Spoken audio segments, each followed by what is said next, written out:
Nico, when you're going up against a team like the Kings who really like to suppress shots and they don't allow a lot, what can your offense do to make sure that they are getting shots and good shots on goal? I think it starts with moving our feet, winning our battles. So it'll be hard to create, especially against a team like that plays really well defensively and have been rolling lately. So I think it's a big test for us tonight. I think got to focus on a good start again and just put pucks in there and try not to get boxed out. What has stood out about the Devils' recent starts that has improved? We're skating better, winning more pucks, more direct, and yeah, I think obviously those are things we talk about and we work on, and it's good to see last game we had a good start and just got to come more consistent.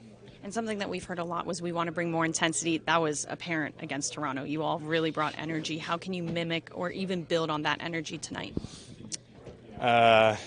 Starts with the mindset going in tonight. I think it was obviously a tough loss, but did a lot of good things. But if you keep the game open like we did, then things like that happen. So, but I think we can still take good things out of from that game, and yeah, should come in tonight with confidence and try to win your first couple of shifts again.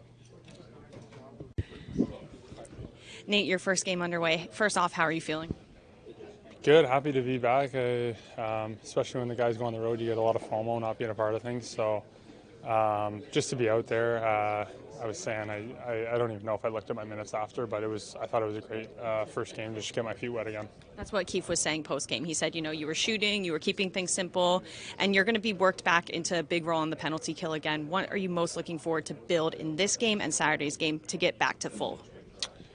I'm looking forward to all of it. It sucks so much when you're missing time, and when you're missing time and the team's doing so well, it really sucks to not be a part of it. So just to be out there again, like I said, even if I'm just sitting on the bench, it's awesome. Coming into a game against the Kings, they're a team that suppresses shots and they really don't allow a lot of goals against. So what do the forwards, especially, and also the defense, but the forwards especially, need to do to generate chances? Yeah, I think numbers-wise, they're one of the better defensive teams in the league from what we've been told. So just fighting for chances and pucks around the net, I think, will be huge. They're another good team, and in this league, there's no easy games, so we expect that. You said you were pretty happy with your first game back, and it seemed like you and Dowling were working really well together. It seems like he's continued to elevate his game as he gets more games under his belt. What do you appreciate most about playing with him? I think we're like-minded. I think when when you're a centerman, one of the biggest compliments is you can make the guys around you better, and you can kind of play with anyone. And I think you've seen, you get called up, and then next thing you know, you've played 20 games in a row. So he's done a great job, and there's been numerous wingers for him that have slotted in there, and that line has always kind of hung on and chipped in. So he's done an awesome job. When it comes to a like-minded team who's also really defensively focused, and the Kings, they limit shots, they limit opportunities, they limit goals. What can this group do to really counteract that? Yeah, we talked about it a lot this morning. Obviously, we know they're super structured defensively. I think just moving our feet is crucial, and trying to just beat your one-on-one battles. They're going to be all over the ice tonight, so you can create some space with that. We're such a fast team up front, so I think that's how hopefully we can get it done. The defensive structure last game was really outstanding, and you all brought that energy. You're winning battles. You just weren't even letting them get chances. What did you like the most about the defensive structure that's grown this season? Just our competitiveness. I think every guy in here is taking pride in the defensive zone, and I think our team as a whole is learning that in order to win, you gotta be solid defensively. So you see over time different guys blocking shots and winning battles all over the place and winning box outs in front of the net, no matter who it is. So I think we're only getting better as well. Is this the type of game, obviously you guys are both great on the rush, and then with the low offense too, is this a type of game and a type of team where the low offense is going to kind of take the forefront? Yeah, I think so. There's not going to be much room either way out there, so obviously you need your guys to be going because they will, and it's going to be a good match. Sheldon, when you're facing a team like the Kings that suppress a lot of shots and don't allow a lot of goals, how can your offense create under that type of pressure?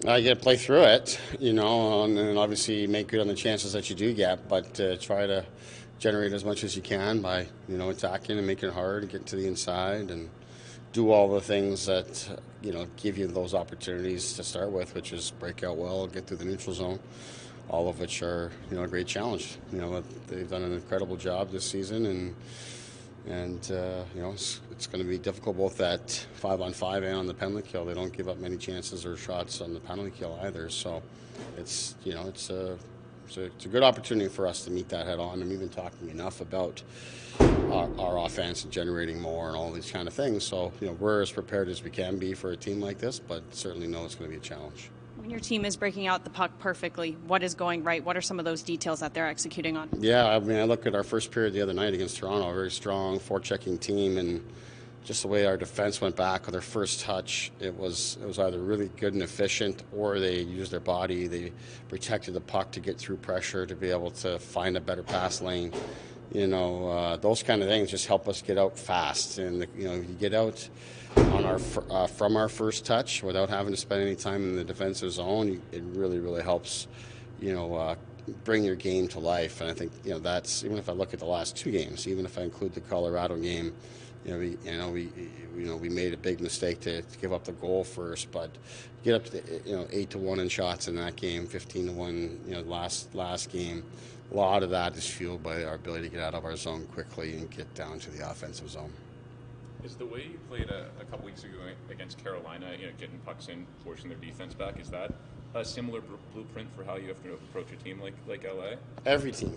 That's how you have to approach the NHL, and that's what we've been talking about since the beginning. And when we've played at our best, that's what we've done very well. And then there'll be times when you're caught on a line change, or whatever the circumstances might be, where they're just all above you, and it's harder to just get it deep. You got to be a little bit more methodical in those situations. But generally speaking, you watch our morning skate here today. Like, it's all about getting through the neutral zone quick, and you're getting to spend as much time in the offensive zone as possible. Which the easiest route to that a lot of times is to just put it behind them and go and earn it back. Noticed Haller wasn't on the ice this AM. Is he okay? Yeah, we expect him to be available tonight. Yeah. And any update on Jake Allen? He skated this morning, which is very positive. So, we'll have to see. He's not going to back up tonight. We'll see where he's at going into practice tomorrow and make a determination from there. But this, as I said the other day, doesn't appear to be long-term. And in fact, he got through today's skate well. Is an encouraging sign. What's so special about a player like Andrzej Kopitar, who at 37, 38 years old continues to be as effective as he is? Well, I mean, I think a big part of it is just, so much of his game is his brain, So even as he gets older, he's able to just play a very smart and efficient game, and he's still big and strong and heavy, and he's above you a lot. Doesn't give you anything very easy or free.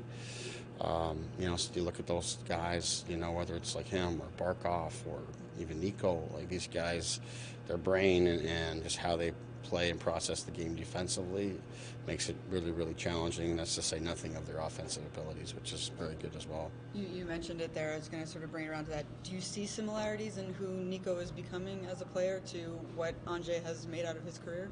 Yeah, there's no doubt. He should, Nico first should be his own person. But I think that's, he has the skill set to do that right from a young age. I think he sees the game, processes it very well defensively. We look at the job he's done here, just even the last two games. Head-to-head with Nathan McKinnon, head-to-head with Austin Matthews. And both guys don't get a point. In at least in regulation in Matthews' case, and at 5-on-5. So that's a credit to what Nico's capable of, and we want to lean on him for that, and it's because we believe he has the ability to really thrive in that role. Is it bothersome at all the team's record at home? They played some good games here, but just came out on the losing end. Is that bothersome at all? It's very bothersome. I hate losing. I don't care where we are. I hate losing, and we've lost too much. Not just in this building. We've lost too much on the season. So, is it bothersome? Yeah, I hate losing. losing hurts way more than winning feels good. That's just the kind of the reality of it. So yeah, it's quite bothersome. We want to get on the right side of that, but we can only take each day as it comes, and each challenge, and each team as it comes. And while it is bothersome, you want to get the right results. You got to be process driven and evaluate your team based on that. And there's things I would like us to do better. I wish we could get a goal on our power play. I wish we didn't give up a shorthanded goal. I wish we found another one to get in that on regulation at 5-on-5. I wish, whether it's Jack and the clean shot, 5 seconds into overtime, or Bradder's breakaway in overtime, you wish these things go well because it gets you on the right side of it. But if it doesn't, you're not gonna be down on the performance and the process, because that's really what it's about. And the more you can duplicate that, you're going to get good results. The biggest thing on home ice for us has been our starts. Generally speaking, we've talked a lot about that, and for me, our last 2 games have been really, really good in that area, so that's positive. The power play has brought so much success to this team throughout the entire season, but you alluded to it a little bit, needing more offense to generate from the man advantage. What difference have you been seeing maybe over this last stretch and having a drought on the man? Yeah, I think we're still generating enough chances, maybe not as much against Toronto, and we gave up too much in transition going the other way against Toronto, but certainly against Colorado, we had a lot of really good looks, and the puck just didn't fall, and it's maybe been like that for a few games. Process continues to be good. We maybe haven't spent as much time in the zone. There's been a few more clears and things like that from the penalty kill, but we've been playing at a probably unsustainable type of level. I don't know what we've been over the last, up until this little drought, you call it. I don't know what our percentage was, but probably up over 40% for a while there. It's not really sustainable. So you're going to expect it to cool off a little bit, but you want it to still come through in big moments. And we had our opportunities to pull away in that Toronto game. It would have made a massive difference. And then the bigger thing, of course, is if you're not going to score, you certainly can't give one up and lose momentum. So those are the type of things we're talking about today. Any specific messaging to some of the third and fourth line forwards who are on droughts of their own here in terms of sticking with it or what they can do to create a little bit more offense? Well, they do have to stay with it. They can't give anything up. That's the first thing. If you're struggling to get it going offensively, you got to be sure not to give it up. And then a lot of what we're talking about with all of our team, whether it's our top guys or the guys playing lower in the lineup, we got to attack more. We got to generate better shots. You got to fight your way to get to the interior with and without the puck and generate more dangerous shots. So that's it. And then for myself, we're talking a little bit about, can I get them a little more time on the power play, and maybe and get the first unit, come off a little bit sooner so they can get a few more touches. And we did that in the Toronto game. Quite frankly, it backfired because those guys went out and gave up a couple 2-on-1s against, and it wasn't great. So, if they're going to get their chances, they gotta deliver on it.